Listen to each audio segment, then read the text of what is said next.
Tu n'as pas le choix. On ne peut pas tout avoir. Ne cherche pas, fais comme tout le monde. Stop. Décide.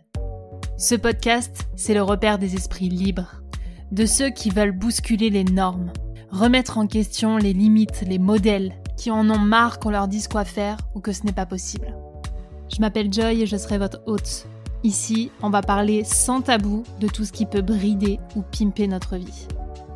Dans ce podcast, on va booster ton courage et ta sincérité pour oser ne pas plaire à tout le monde, assumer tes choix et cesser de chercher la normalité, la conformité ou le sans erreur. Parce qu'être libre, ça se décide. Bienvenue dans ce nouvel épisode. Aujourd'hui, j'ai envie d'évoquer avec vous un sujet qui est au cœur de nos relations. C'est la communication. La communication, c'est un sujet qu'on évoque dans énormément de pratiques et qui est là dans toutes les sphères de notre vie. Que ce soit d'un point de vue professionnel, personnel, amical, amoureux, entre soi et soi. La communication, c'est le cheval de Troie pour avoir une condition humaine optimale. C'est ce qui nous permet de créer des échanges, des débats, des réflexions, de la conscience, parfois des conflits, des désaccords et des réconciliations. Finalement, la communication, on a tendance à dire qu'elle fait tout. Mais est-ce qu'on sait vraiment ce que ça implique ? Et est-ce qu'on a réellement remis en question ce qu'on nous avait appris avant, ou on s'est simplement contenté d'appliquer les codes de la communication de surface que l'on connaît depuis toujours. Alors, encore une fois, et comme dans chaque épisode, je n'ai absolument pas la réponse absolue. Je suis en réflexion, en chemin, et malgré que je sois formée sur beaucoup de méthodes où la communication est centrale, je vais aujourd'hui vous délivrer ce qui pour moi devrait être au cœur de nos relations. Pour commencer, j'avais envie de vous partager les piliers qui me semblent importants, voire nécessaires, pour avoir une communication optimale. Alors attention, par optimale, je ne veux pas dire efficace en tout point, parfaite et sans aucune maladresse. Si je devais vous résumer l'épisode avant même d'avoir commencé, je vous dirais que le plus important dans la communication, c'est de communiquer, plutôt que de théoriser ou de mentaliser les choses. Et la communication, c'est quelque chose qui vient du cœur. Ça découle d'un espace beaucoup plus profond que notre mental. Je m'explique. Pour moi, les piliers qu'il y a dans une communication optimale, une communication saine, j'ai même envie de dire, c'est avant tout l'intention. L'intention, c'est quoi ? C'est le but recherché dans un échange. Et si je devais schématiser les choses, il y a deux types d'intention. L'intention pour paraître, donc c'est-à-dire pour camoufler certaines parts de nous qui ont peur d'être jugées, de se sentir rejetées, qui vraiment ont envie de cacher quelque chose pour se protéger, donc qui rentrent dans une sorte de lutte pour avoir raison, qui cherchent à convaincre ou qui cherchent à dominer, à avoir le pouvoir.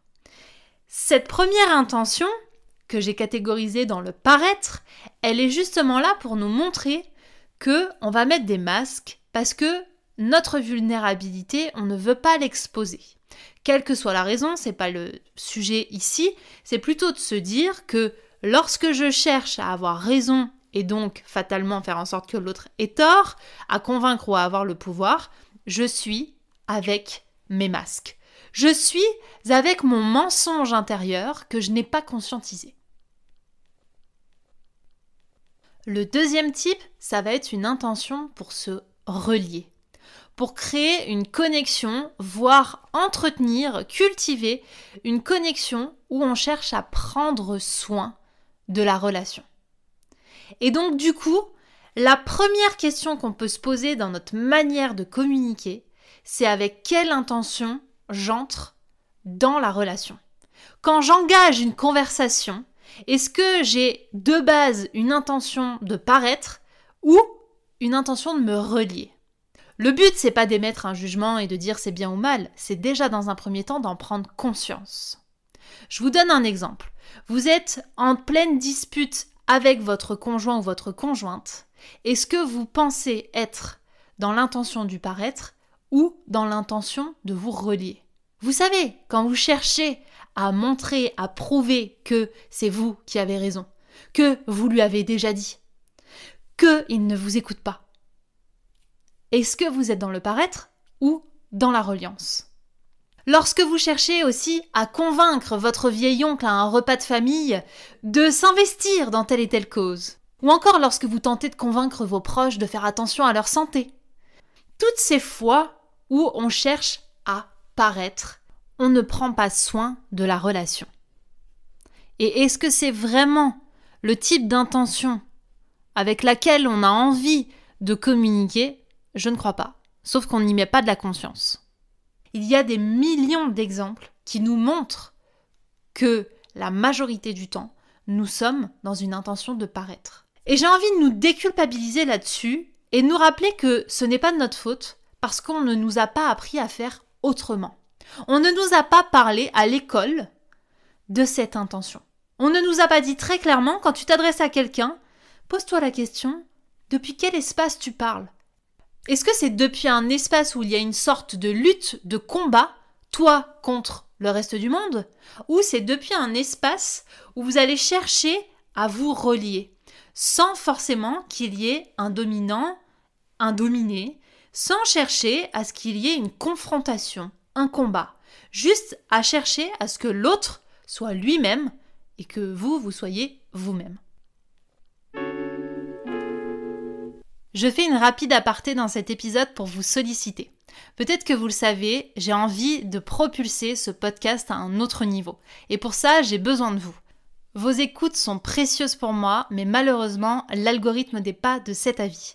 Lui, ce qu'il adore, c'est les notes, les abonnements et les commentaires. Et je sais qu'on oublie parfois et qu'on se demande même comment faut faire. Mais si ce podcast vous plaît, alors c'est le moyen de participer à son ascension. Si ce n'est pas déjà fait, vous pouvez vous abonner, laisser un commentaire et une note pour chacun des épisodes sur Apple Podcast et Spotify. Je vous remercie infiniment. J'ai vraiment aussi envie de nous rappeler, surtout si vous êtes accompagnant, si vous êtes formé dans la communication, que personne n'est parfait. En fait, ce n'est pas parce que vous êtes formé en communication non violente, que vous êtes formé dans tout plein de pratiques où on apprend à communiquer, que vous n'allez plus jamais faire d'impair, que vous n'allez plus faire de maladresse et que vous serez parfait en tout point. Nous sommes des êtres humains. Et donc, qui dit humanité, dit forcément imperfection.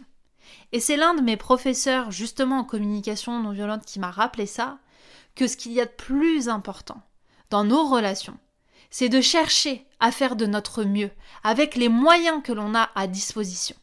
Et parfois, on est fatigué, parfois on n'en peut plus, parfois on n'a pas l'espace pour accueillir l'autre dans toute sa singularité. Et parfois on a juste la possibilité de faire avec les moyens qu'on a. Et c'est pas toujours éthique, déontologique, non violent. Ça veut pas dire qu'on n'est pas sur un chemin de mieux. Je veux aussi rappeler que même si c'est des notions que l'on a déjà, tout reste un apprentissage. Parce que la communication, c'est rentrer en interaction avec un autre humain. C'est rentrer en interaction avec d'autres parts de nous, avec tout un écosystème, tout un environnement que l'on ne maîtrise pas.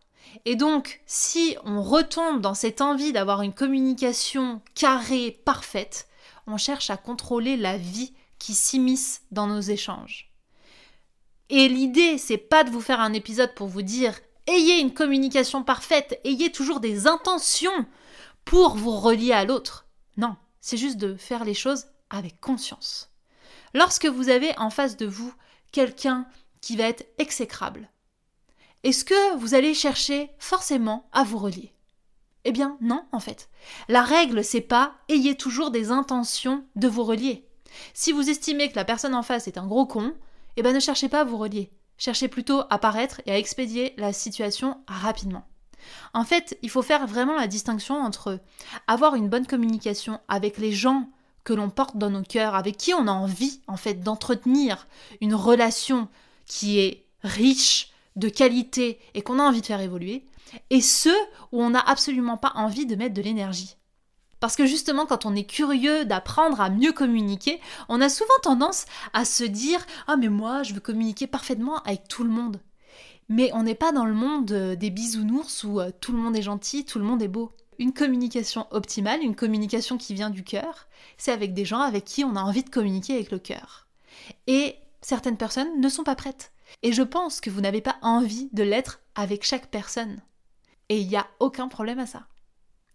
Ensuite, le second pilier que j'avais envie de mettre en avant, c'est l'écoute. Parce que c'est sous-exploité dans notre société. On pense que l'écoute, c'est simplement être présent. C'est simplement décrocher son téléphone et faire des « Ah, ouais, oh, super » qui ont souvent tendance à finir en jugement, en conseil, en interprétation.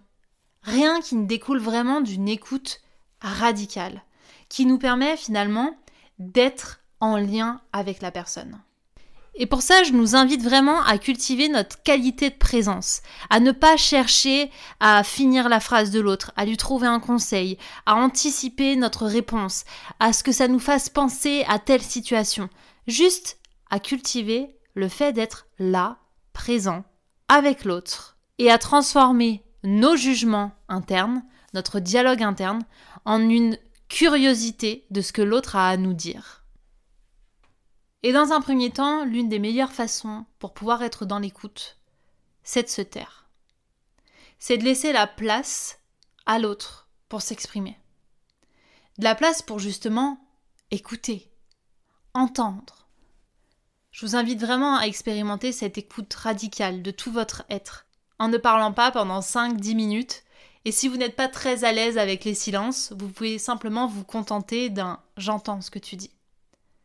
Ça peut être un exercice commun si vous n'avez pas envie que la personne vous prenne pour un fou ou soit trop déstabilisée. Vous pouvez simplement lui dire « J'aimerais qu'on fasse expérience d'une vraie écoute. Je vais t'offrir ça. » Et enfin, le dernier point que je voulais évoquer, c'est le fait de s'exprimer. Et trop souvent, on croit que s'exprimer, ça veut dire reprocher. S'exprimer, c'est dire ce que l'on ressent. C'est dire ce dont on a besoin. Ce qui est précieux pour nous. Ce qui se joue, ce qu'on a envie de vivre. Et très souvent, on préfère utiliser le fameux « tu » qui tue, « tu m'énerve »,« tu ne fais rien »,« tu es nul », qui ne fait absolument pas avancer la discussion. Je voudrais terminer en ajoutant que la communication optimale, c'est pas une forme de communication où on endort certaines émotions, où la colère n'a plus sa place, où la tristesse n'a plus sa place. C'est pas une communication joyeuse, fluide, agréable tout le temps. C'est une communication qui est sincère, qui est vivante. C'est une communication qui est courageuse. Parce que ça demande du courage de sortir de nos conditionnements, de chercher à se relier quand on n'est pas d'accord, de chercher à sortir de nos habitudes où on va critiquer l'autre, où on va le juger, alors qu'on pourrait simplement avoir la curiosité d'entendre sa réalité. C'est courageux aussi de l'écouter alors que ça bouillonne à l'intérieur de nous. Et parfois même, c'est courageux de différer la conversation parce qu'on n'a pas l'espace. De dire les choses avec le plus de soin possible, même si on sait que ça peut faire de la peine en face. Tout ça, ça demande du courage et ça demande un temps aussi de clarification. Ça demande de prendre le soin de se dire « Ok, ça c'est important pour moi et je sais que ça peut faire évoluer la relation si je le mets sur la table. » Oui, c'est difficile d'avoir une communication optimale. Oui, c'est difficile de parfois sortir de nos schémas qu'on a répétés maintes et maintes fois. Et parfois on retombe dedans et on se chope en train de retomber dedans. Oui, c'est difficile de faire preuve de vulnérabilité plutôt que d'agressivité. En fait, tout dépend des codes qu'on a au départ.